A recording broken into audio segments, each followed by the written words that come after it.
कई साल पहले द्वैता नामक एक वन में रहती थी एक चालाक लोमड़ी।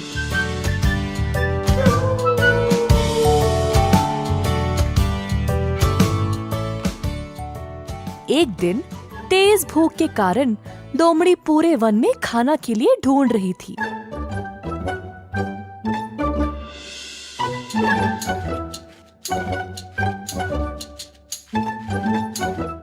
अंत में उसको एक मरी हुई जंगली भैंस मिली।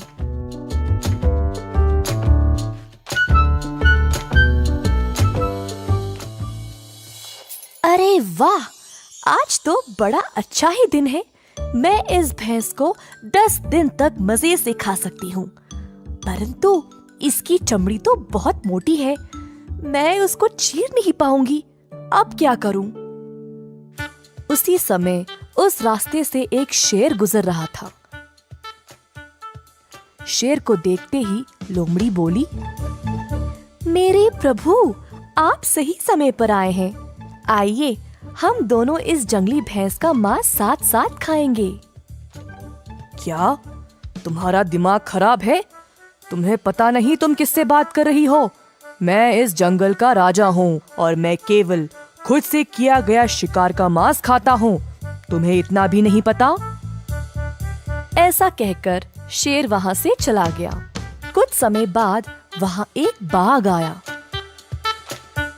लोमड़ी सोचने लगी, ओफो, अगर ये बाघ इधर आया तो सब कुछ खा जाएगा और मेरे लिए कुछ नहीं बचेगा।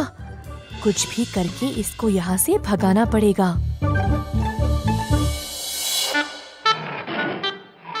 हो लोमड़ी, हट जाओ यहाँ से।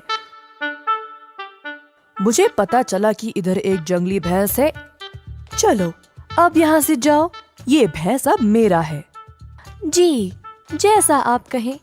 आपने सही सुना, परंतु इस भैंस को शेर जी ने मारा है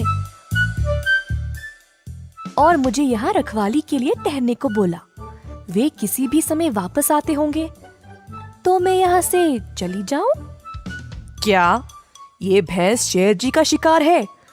उनका शिकार खाने से बेहतर है मैं भूखा ही रहूं। ऐसा कहकर बाघ भी वहाँ से चला गया। कुछ देर बाद वहाँ एक चीता आया।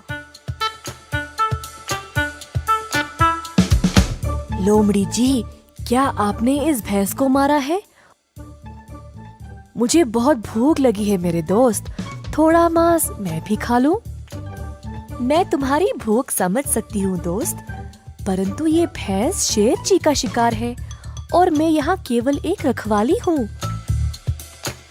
वह किसी भी समय वापस आते होंगे। एक काम करती हूँ, तुम मांस खाना शुरू करो। शेर जी जब पास आएंगे तब मैं जोर से चिल्लाऊंगी, तुम उसी समय भाग जाना। धन्यवाद मेरी दोस्त, इस जंगल में तुम जैसों की हमें बहुत आवश्यकता है। चीता भैंस की चमड़ी को चीरने लगा। उसी समय लोमड़ी चिल्लाने लगी, भागो मेरे दोस्त भागो, शेर आ रहा है। ये सुनकर चीता वहाँ से तुरंत भाग गया। अब आराम से लोमड़ी ने पेट भर के अकेले अकेले मांस के मजे लिए।